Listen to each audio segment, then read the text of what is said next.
pukul 16 waktu Indonesia Barat. Informasi aktual dari wilayah Belaja Sumba, Bengkulu, Lampung, Jambi, Sungai Liat, dan Palembang. Kami rangkum dalam Warta Belaja Sumba. Menjadi bahasa internasional, mahasiswa Bangka berharap bahasa Indonesia menjadi jembatan memperluas wawasan. Dan hal ini juga sangat baik untuk kedepannya, di mana kita bisa berharap bahwa fitur-fitur setiap aplikasi bisa menggunakan bahasa Indonesia, sehingga lebih mempermudah kita semua untuk berinteraksi dengan dunia luar. Begitu juga Direktorat Prasarana Strategis Kementerian PU melaksanakan survei akhir untuk sekolah rakyat di Kabupaten Kaur. Strategis Kementerian PU sedang melaksanakan survei akhir untuk revitalisasi SMA 11 sebagai tempat penampungan sementara anak-anak yang akan bersekolah di sekolah rakyat, ya. SMA 11.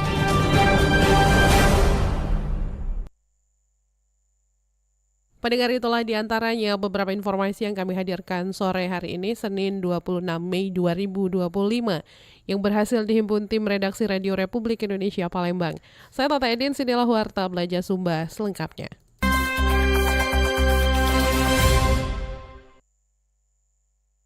Jam buku rimba buah lalu di belakang, ku santun, ku simpan kacamata dek ngeliat. Pendengar, kami awali Warta Belaja Sumba dari Kepulauan Bangka, Belitung. Tebar semangat muda ika, berkarya berjuang untuk negeri ini, negeri serumpun sebalai tanah. Mahasiswa Bangka bangga bahasa Indonesia ditetapkan menjadi bahasa internasional. Hal ini akan menjadi jembatan memperluas wawasan tentang dunia luar dan sebaliknya. Laporan reporter RRI Sungai Liat, Raditya Pinandita. Dari Sungai Liat, Provinsi Kepulauan Bangka Belitung, ditetapkannya bahasa Indonesia sebagai bahasa internasional menjadi kebanggaan tersendiri bagi anak bangsa. Begitu halnya dengan mahasiswa di Kabupaten Bangka. Mahasiswa salah satu perguruan tinggi di Bangka Belitung, Finka, mengatakan, diresmikannya bahasa Indonesia menjadi bahasa tingkat internasional merupakan penghargaan tertinggi bagi bangsa. Hal ini akan menambah Indonesia lebih dikenal di dunia internasional. Menurut Finka, hal ini akan menjadi jembatan bagi Indonesia untuk mendapatkan wawasan yang lebih luas dalam hal mendapatkan informasi ataupun hal-hal yang baru untuk dilakukan. saya selaku mahasiswa sangat bangga sekali ya, karena bahasa kita masuk ke bahasa internasional, dan hal ini juga sangat baik untuk kedepannya, di mana kita bisa berharap bahwa fitur-fitur di setiap aplikasi bisa menggunakan bahasa Indonesia, sehingga lebih mempermudah kita semua untuk berinteraksi dengan dunia luar. Begitu juga sebaliknya. Menurut Finka, akses anak bangsa dalam pengembangan wawasan dunia luar akan semakin terbuka. Begitu juga dengan masyarakat luar lebih dapat membangun komunikasi yang positif, terutama akan berdampak pada kemajuan di segala bidang, khususnya perkembangan wawasan. Jadi dengan adanya terobosan baru ini, semoga seluruh anak bangsa lebih mencintai bahasa Indonesia. Diharapkan dengan adanya hal ini harus dapat disikapi dengan cepat oleh pemerintah dalam memanfaatkannya, sehingga setiap peluang-peluang dan hal baru akan segera diserap dan bisa diaplikasikan. Dari Sungai Liat, Raditya Pinandita melaporkan. Terus mengudara untuk Indonesia. Dari Sungai Liat, Bangka Belitung, kita menuju ke RRI Jambi.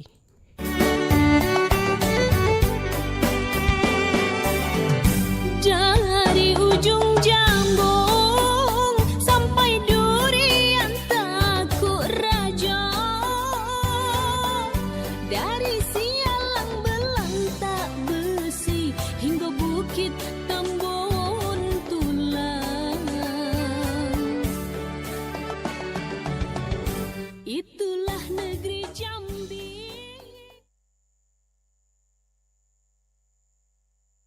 Pendengar, berikut tanggapan dan pendapat masyarakat terkait dengan bahasa Indonesia resmi menjadi bahasa internasional. Dirangkum reporter RRI Jambi, Haris Ahmad.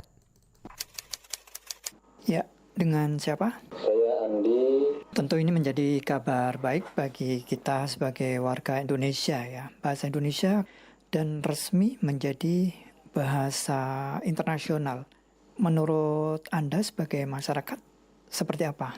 Ya, kalau menurut saya sendiri dan tentunya banyak masyarakat juga merasa sangat bangga jika bahasa Indonesia diakui secara internasional.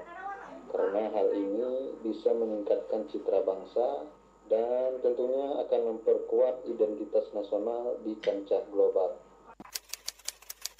Ya, dengan Saya Ica, seorang mahasiswi salah satu universitas yang ada di Jambi. Saya juga cukup berbangga ya, bahasa Indonesia resmi menjadi bahasa internasional. Namun juga sebagian masyarakat menganggap untuk bahasa Indonesia sendiri masih perlu banyak pengembangan, terutama dalam hal kosakata teknis dan juga terminologi modern, agar dapat bersaing sebagai bahasa internasional. ya dengan Saya Muhammad Hafiz, bahasa Indonesia resmi menjadi bahasa internasional dan ini menurut saya dan juga sebagian masyarakat juga melihat bahasa Indonesia ini bisa dijadikan sebagai alternatif bahasa internasional selain bahasa Inggris. Nah, hal itu memang bisa mempermudah komunikasi antara negara-negara terutama di kawasan Asia Tenggara yang menggunakan bahasa yang sama atau serumpun.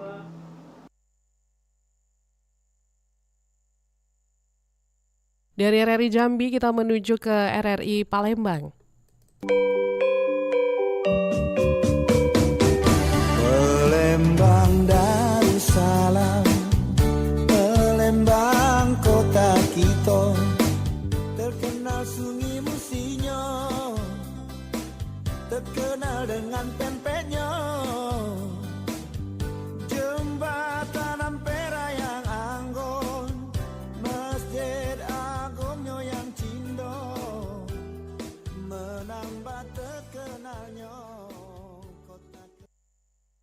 Untuk membahas lebih lanjut terkait bahasa Indonesia yang diakui sebagai bahasa resmi oleh UNESCO dari perspektif Gen Z, berikut kita simak wawancara singkat reporter RRI Palembang Riyad Apridani bersama Duta Bahasa Provinsi Sumatera Selatan 2024, Muhammad Fikri Rafli Again.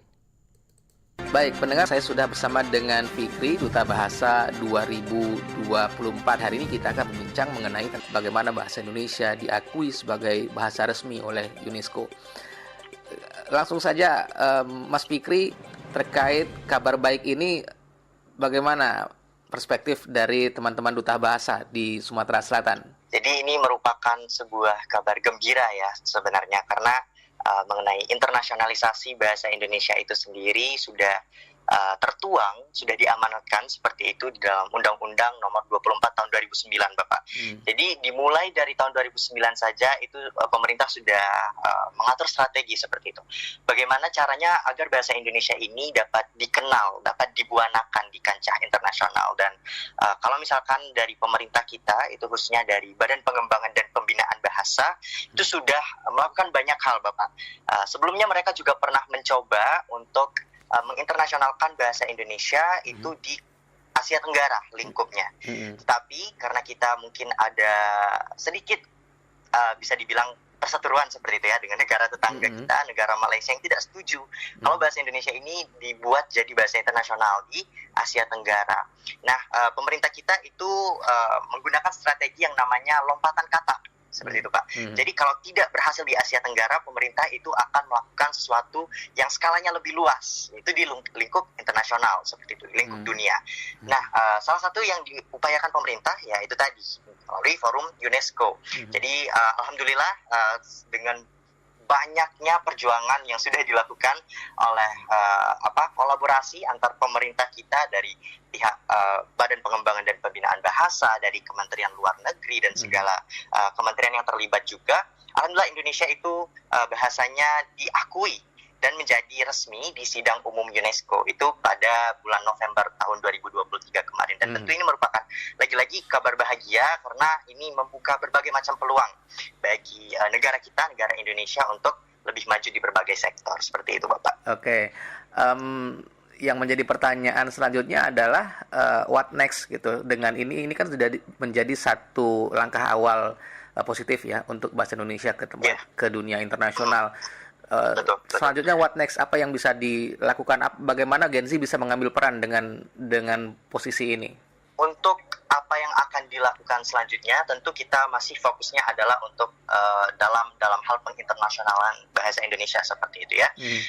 Dan banyak sebenarnya hal-hal yang sudah dilakukan oleh pemerintah kita juga menanggapi hal tersebut, menanggapi bagaimana Indonesia ini sudah diakui sebagai bahasa resmi di Sidang Umum UNESCO. Salah satunya melalui program BIPA, Bapak. Jadi program BIPA ini juga merupakan salah satu program dari Badan Pengembangan dan Pembinaan Bahasa. BIPA itu sendiri adalah singkatan dari Bahasa Indonesia bagi Penutur Asing, di mana melalui BIPA itu banyak masyarakat asing ya yang apabila ingin belajar bahasa Indonesia itu difasilitasi oleh pemerintah kita melalui BIPA, dan ini juga membuka peluang bagi Gen Z, bagi generasi muda kita untuk menjadi pengajar di BIPA, dan ini juga menjadi salah satu peluang ekonomi seperti itu, bagaimana nantinya generasi muda kita itu dapat berkontribusi dalam pembuanaan atau penginternasionalan bahasa Indonesia melalui BIPA ini. Dan juga kalau kita berbicara mengenai Gen Z, sebenarnya untuk kontribusi kita sendiri ya dalam pembuanaan, dalam penginternasionalan, perluasan bahasa Indonesia di skala internasional, kita harus memulai dari hal yang kecil ya tentunya. Kita tidak perlu memulainya dalam hal-hal yang konteksnya sangat luas atau sangat besar. Kita dapat memulainya dari diri kita sendiri, dari hal-hal yang kecil dan dari sekarang. Contoh nyatanya adalah dengan memprioritaskan penggunaan bahasa Indonesia. Jadi kalau misalkan di Duta Bahasa itu sendiri, Bapak, kita memiliki slogan yang namanya Trigatra Bangun Bahasa, yaitu utamakan bahasa Indonesia, lestarikan bahasa daerah, dan kuasai bahasa asing. Jadi bahasa yang harus selalu diutamakan dan harus selalu diprioritaskan adalah bahasa Indonesia sebagai bahasa persatuan, sebagai bahasa resmi di negara Indonesia seperti itu. Dan melihat fenomena banyaknya generasi muda kita itu yang bisa dibilang lebih mengutamakan bahasa asing terkadang ya, mereka lebih mereka lebih familiar dengan kata online daripada daring. Mereka lebih familiar dengan kata basement daripada rubana, ruang bawah tanah, atau lebih familiar dengan drive-thru daripada lantatur seperti itu, layanan tanpa turun. Jadi merupakan salah satu kontribusi kita apabila kita bisa mengetahui padanan kata bahasa Inggris itu dalam bahasa Indonesia seperti apa, dan tidak hanya mengetahui saja tapi mengimplementasikan, menggunakan bahasa Indonesia di dalam kehidupan sehari-hari kita. Sebenarnya kalau misalkan kita berbicara mengenai penggunaan bahasa itu disesuaikan dengan konteksnya. Kalau misalkan kita berada dalam situasi yang non formal, kita berbicara dengan teman sebaya kita, ya mungkin kita dapat menggunakan bahasa daerah. Tapi kalau misalkan kita berbicara di forum-forum resmi, di acara-acara yang resmi, sudah menjadi kewajiban seharusnya ya bagi kita untuk selalu mengedepankan bahasa Indonesia dan selalu memprioritaskan penggunaan bahasa Indonesia terlebih dahulu. Jadi kalau misalkan ada kata-kata yang dalam tanda kutip itu berbahasa asing ya, alangkah baiknya kita memprioritaskan bahasa kita dengan mencari tahu terlebih dahulu padanan katanya dalam bahasa Indonesia itu seperti apa. Dan dengan langkah kecil seperti ini, apabila kita melakukannya secara kolektif dan kontinu, ini merupakan salah satu bentuk kontribusi kita juga dalam pengutamaan bahasa Indonesia seperti itu, Bapak. Fikri, terima kasih bincang-bincang singkat bersama RRI. Makin sukses, semoga bahasa Indonesia makin berjaya di kancah dunia. Assalamualaikum.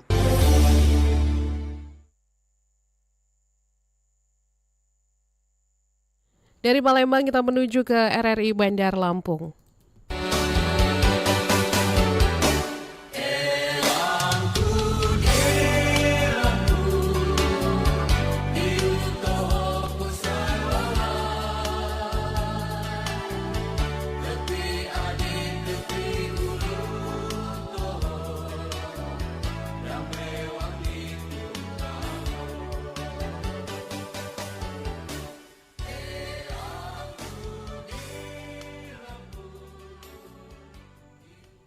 Pendengar, menjelang Hari Raya Idul Adha, Dinas Peternakan dan Kesehatan Hewan Disnakeswan Provinsi Lampung memperketat pengawasan terhadap perdagangan hewan kurban. Laporan Indra Ahmad, RRI Bandar Lampung. Jadi dalam menghadapi Hari Raya Idul Adha, Hari Raya Kurban, tahun ini kami di Dinas Peternakan dan Kesehatan Dinas Peternakan dan Kesehatan Hewan Provinsi Lampung meningkatkan pengawasan dan pemeriksaan hewan ternak, mulai dari keluar masuknya hewan ternak hingga pengawasan terhadap lapak pedagang hewan kurban yang biasanya ramai menjelang Hari Raya Idul Adha. Sekretaris Dinas Peternakan dan Kesehatan Hewan Provinsi Lampung, Anwar Fuadi, mengungkapkan, pengawasan kesehatan hewan ternak dan hewan kurban tersebut akan dilakukan bersama leading sektor terkait. Jadi dalam menghadapi Hari Raya Idul Adha, Hari Raya Kurban, tahun ini kami di Dinas Peternakan dan Kesehatan Hewan tentu saja melakukan pengawasan dan pemeriksaan terhadap kesehatan ternak yang akan dijadikan hewan kurban. Tentu saja ini perlu adanya peningkatan kewaspadaan dari kami, ya, termasuk petugas-petugas teknis di lapangan. Pengawasan dan pemeriksaan kesehatan hewan ternak menurut Anwar Fuadi tidak hanya dilakukan di lapak penjual hewan kurban, melainkan dilakukan mulai dari lokasi peternakan hingga rumah potong hewan dan masjid yang akan melakukan kurban. Kita pastikan harus ada pemeriksaan, ya, bahwa ternak yang akan dikeluarkan itu sehat. Jadi nanti ternak yang akan dilalu lintaskan itu harus disertai dengan surat keterangan kesehatan hewan. Jadi ada pemeriksaan dari mulai tingkat ternaknya sendiri. Kemudian lakukan juga pemeriksaan di masjid atau di tempat pemotongan. Jadi harus kita pastikan jangan sampai ketika di peternak itu sehat, tetapi atau di lapak itu kondisinya sehat, tetapi ketika masyarakat membawa ternak ini ke masjid untuk dilakukan pemotongan pada hari raya, ini baru muncul. Selain akan memastikan kondisi kesehatan hewan, Dinas Peternakan dan Kesehatan Hewan Provinsi Lampung juga akan memastikan kesehatan hewan yang berada di lapak penjual hewan kurban, yang biasanya para penjual tersebut merupakan pedagang dadakan. Pemantauan aspek kesehatan hewan tersebut dinilai sangat penting untuk dilakukan, mengingat mayoritas pedagang kurang memerhatikan aspek kesejahteraan hewan yang akan dijual dengan tidak memberikan pakan yang layak untuk kesehatan hewan kurban. Indra Ahmad, RRI Bandar Lampung melaporkan.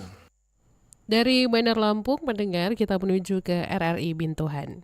Andai painilah dikenal kau kayangan budaya dengan semboyan terkenal seasa sehijau, entah itu jemenjak mana pribumi atau pendatang, tanggung jawab kita sesama dan sampai diakui Tuhan.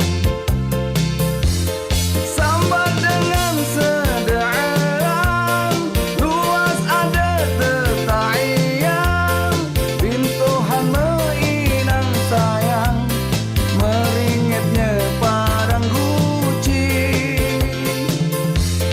Berzikir juga berlindang, lah Indo tayan. Pendengar, Direktorat Prasarana Strategis Kementerian PU melaksanakan survei akhir untuk sekolah rakyat di Kabupaten Kaur. Laporan Rohil Minalta, RRI SP Bintuhan. Daerah Kabupaten Kaur menyambut kedatangan bidang prasarana strategis dari Kementerian perihal sekolah rakyat yang ada di Kabupaten Kaur.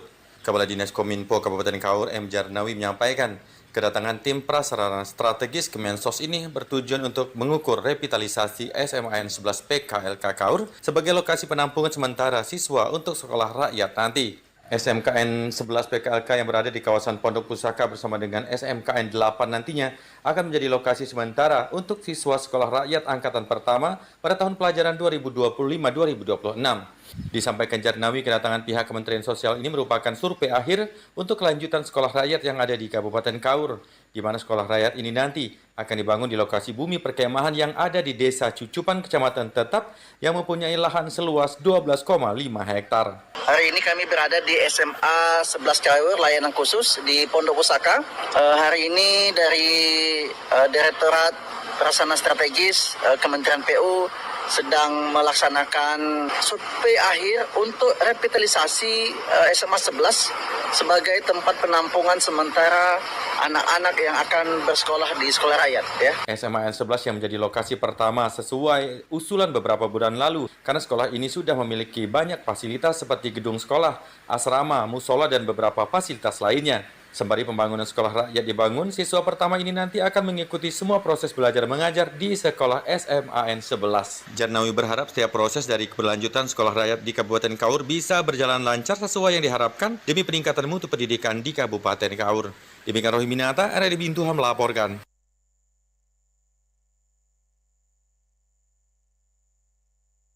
Dari RRI Bintuhan kita menuju ke stasiun produksi Belitung.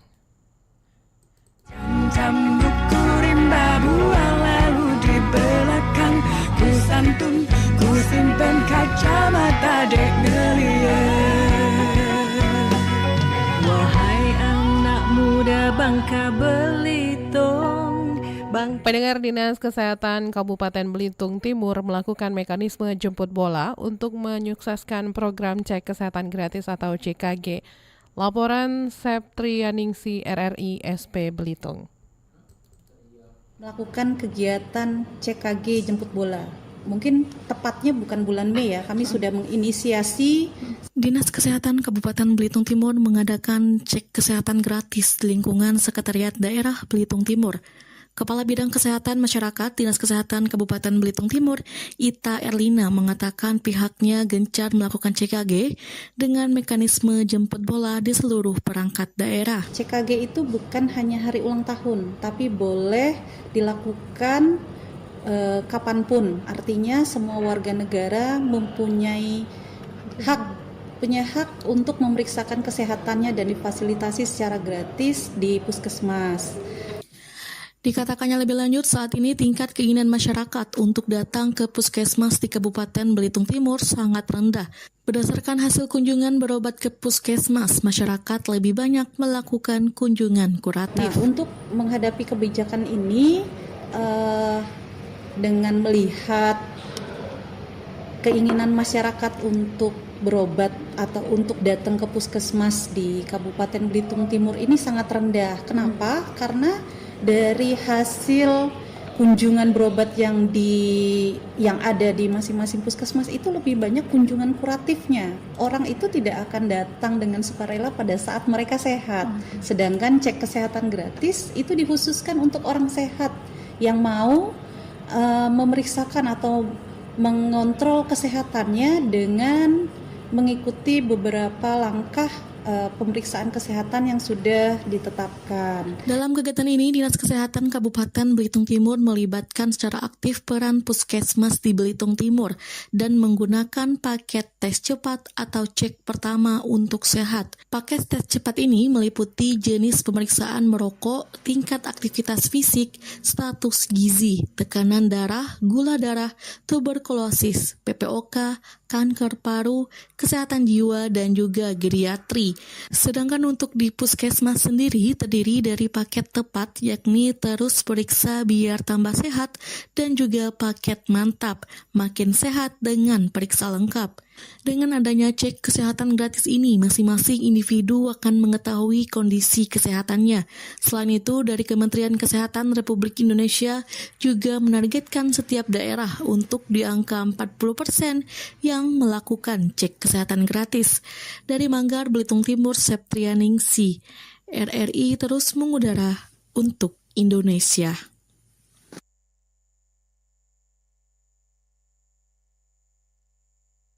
Dari Belitung kita menuju ke stasiun produksi Waikanan. Wai besaire wai umpun, mula jadi Waikanan, igong pakuan khatu, wai ruang sehaluan. Untuk mendorong antusiasme anak-anak, komunitas dongeng Kabupaten Waikanan menggelar kegiatan Pekan Ceria. Bayu Satria SP Waikanan melaporkan. Dengan kegiatan ini anak-anak menjadi senang berkegiatan atau senang berkumpul di TBM sehingga mereka tahu bahwa TBM atau komunitas literasi itu adalah Komunitas Dongeng Kabupaten Waikanan bekerja sama dengan Forum Taman Baca Masyarakat menggelar Pekan Ceria yang diisi dengan berbagai kegiatan menarik. Kegiatan ini diikuti oleh anak-anak di sekitar Kampung Bumi Ratu beserta orang tuanya. Pengurus Forum Taman Baca Masyarakat Waikanan, Eko Prasetyo, mengatakan kegiatan ini sangat menarik karena dapat mendorong masyarakat, khususnya anak-anak, untuk mencintai komunitas literasi dengan berbagai kegiatannya. Ia mengungkapkan kegiatan yang disuguhkan antara lain mendongeng, membaca buku dengan suara nyaring, penampilan badut, dan kegiatan senam bersama. Menurutnya, kegiatan ini juga dinilai mampu meningkatkan kapasitas literasi anak-anak. Mereka dikenalkan dengan berbagai komunitas literasi yang seringkali menggelar kegiatan pembelajaran yang menyenangkan bagi anak-anak. Komunitas Dongeng Waikanan yang ada di Kampung Bumi Ratu, Kecamatan Umpu Semungu, Kabupaten Waikanan menyelenggarakan kegiatan Pekan Ceria, di mana kegiatan Pekan Ceria ini dilaksanakan dan diinisiasi oleh Kampung Dongeng bekerjasama dengan Forum TBM Waikanan. Kegiatan ini berisi dengan kegiatan-kegiatan seperti mendongeng, kemudian penampilan badut, kemudian kegiatan membacakan buku secara nyaring, kemudian ada kegiatan senam, dan ada beberapa kegiatan menarik lainnya. Kegiatan ini sangat menarik bagi saya karena mendorong antusiasme masyarakat sekitar untuk mencintai komunitas-komunitas literasi dengan kegiatan-kegiatannya. Terutama anak-anak. Dengan kegiatan ini anak-anak menjadi senang berkegiatan atau senang berkumpul di TBM sehingga mereka tahu bahwa TBM atau komunitas literasi itu adalah tempat yang menyenangkan. Lebih lanjut, dirinya mengatakan kegiatan tersebut turut dihadiri oleh komunitas literasi di Waikanan antara lain Perpustakaan Desa Pustaka Kencana, Rumah Baca Lintas, Rumah Baca Lentera, Rumah Baca Al-Hikmah, dan Taman Baca Masyarakat Husnar. Masih menurut Eko, kegiatan ini merupakan salah satu upaya untuk meningkatkan kualitas literasi sejak usia dini dan diharapkan dapat mendorong antusiasme anak-anak untuk mengikuti kegiatan yang menyenangkan di komunitas literasi. Dari Waikanan, Bayu Satria melaporkan, RRI terus mengudara untuk Indonesia. Dari Waikanan kita menuju ke Sungai Penuh.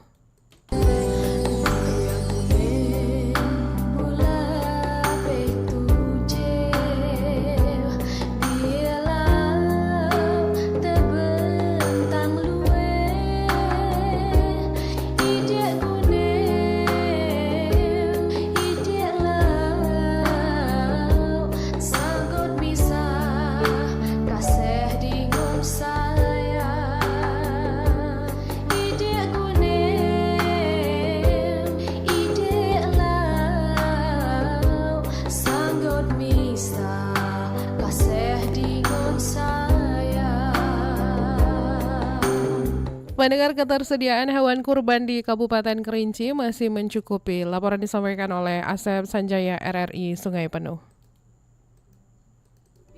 Jelang Lebaran Idul Adha, ketersediaan hewan kurban di Kabupaten Kerinci masih aman dan mencukupi.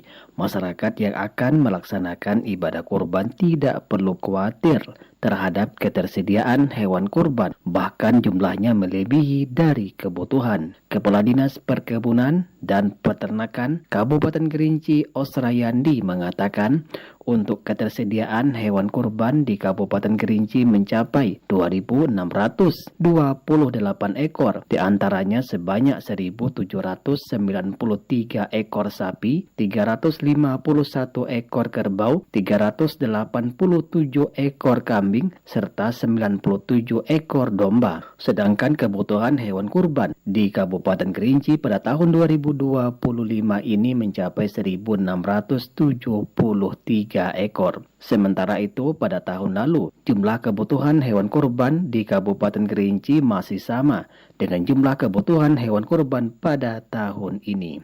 Untuk tahun 2025, ketersediaan kita hewan kurban kita di Kabupaten seperti sapi itu ketersediaannya sekitar 1.793. Itu ketersediaannya.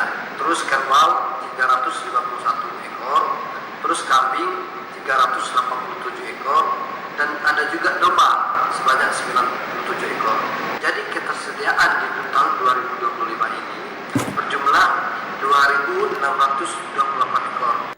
Ia menambahkan pihaknya belum berencana untuk mendatangkan stok hewan kurban tambahan dari luar daerah, mengingat ketersediaan hewan kurban di Kabupaten Kerinci masih mencukupi, tidak hanya untuk kebutuhan dalam daerah, namun juga bisa dijual ke luar daerah. Demikian Asep Sanjaya untuk Pro 1 RRI, terus mengudara untuk Indonesia. Dari Sungai Penuh kita akhiri Warta Belanja Sumba ke RRI Bumi Rafflesia, Bengkulu.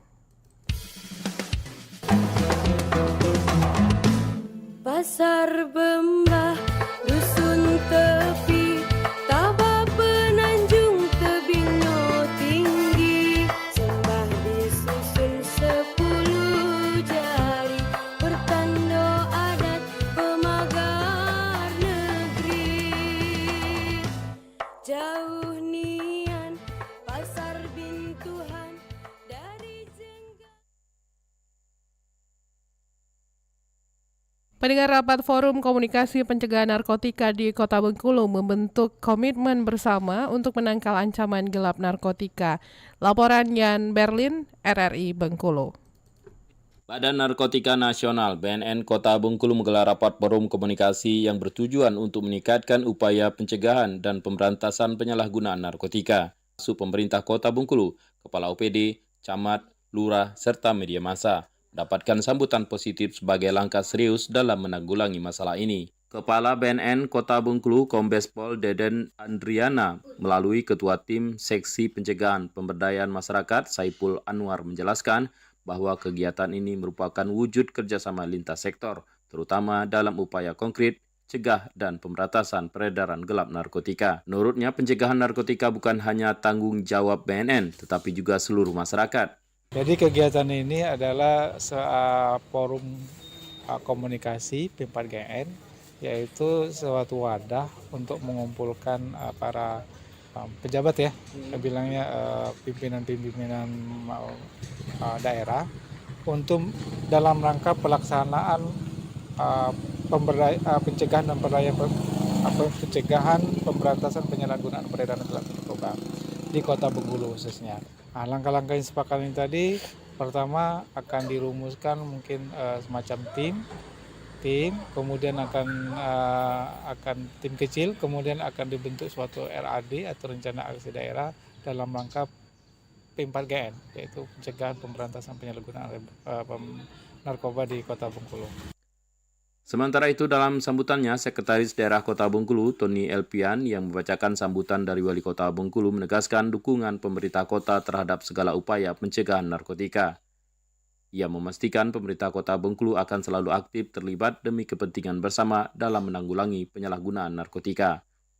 Selain itu, kegiatan ini juga melibatkan sesi pemberian masukan dari berbagai elemen masyarakat untuk merumuskan langkah-langkah strategis dalam mencegah narkotika di Kota Bengkulu. Dengan keterlibatan semua pihak termasuk pemerintah, komunitas, media, dan kelurahan diharapkan dapat membangun sinergi yang kuat dalam menekan peredaran narkotika di Kota Bengkulu. Yan Berlian melaporkan. Pendengar, informasi dari Bumi Raflesia tadi mengakhiri Warta Belajar Sumba sore ini. Atas nama kerabat kerja yang bertugas, saya Tata Edin, selamat sore.